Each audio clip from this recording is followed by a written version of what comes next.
আপোনালোক সকলোকে স্বাগতম জনাইছো আমাৰ ইউটিউব চেনেল মেডিএক্কা একাডেমীলৈ। এই চেনেলটোৰ জৰিয়তে আমি সদায় আপোনালোকক এপিএছচিৰ লগত জড়িত থকা জ্ঞানসমূহ দিবলৈ চেষ্টা কৰি আহিছো। আজি পুনৰবাৰ লৈ আহিছো আপোনালোকৰ বাবে এটা নতুন ভিডিঅ'। আজিৰ ভিডিঅ'টোত আমি আলোচনা কৰিম এপিএছচি CCE 2023 এক্সামৰ আশা কৰা কাট অফৰ বিষয়ে। কিন্তু ভিডিঅ'টো আৰম্ভ কৰাৰ আগতে যদিহে পোন প্ৰথমবাৰৰ বাবে আপোনালোক আমাৰ এই চেনেলটোৰ লগত জড়িত হৈছে তেনেহলে প্লিজ চেনেলটো সাবস্ক্ৰাইব কৰি ল'ব।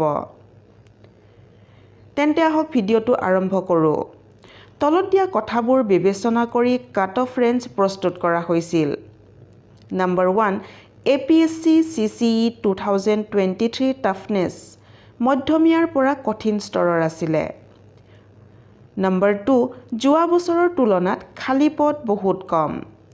বিভিন্ন শিতানৰ বাবে আমাৰ মেডিএক্কা টিমৰ দ্বাৰা আশা কৰা কাট অফ তলত দিয়া ধৰণৰ। ওপেন কেটেগৰী মেল ফিমেল 90 ৰ পৰা 100, OBC মেল ফিমেল 80 ৰ পৰা 90, SC মেল ফিমেল 75 ৰ পৰা 85, ST মেল ফিমেল 70 ৰ পৰা 80। যদি কোনোবাই প্ৰতিটো শ্ৰেণীৰ বাবে নিম্ন সীমাৰ ওচৰ চাপিছে সময় নষ্ট নকৰাকৈ তেওঁলোকে মেইনৰ বাবে প্ৰিপাৰেচন আৰম্ভ কৰিব লাগে। যদি এই বছৰ কাট অফ ভয়ংকৰভাৱে কমি যায় তেন্তে এতিয়াই প্ৰিপাৰেচন আৰম্ভ কৰি সুৰক্ষিত হৈ থকাটো ভাল।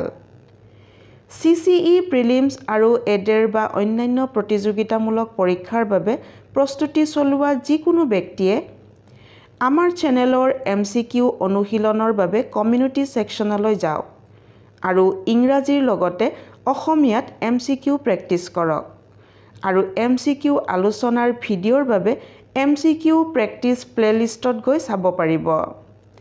এনে ধৰণৰ আৰু অধিক ভিডিঅ'ৰ বাবে আপডেট হৈ থাকিবলৈ আমাৰ চেনেলটো লাইক, শ্বেয়াৰ আৰু সাবস্ক্ৰাইব কৰিব নাপাহৰিব।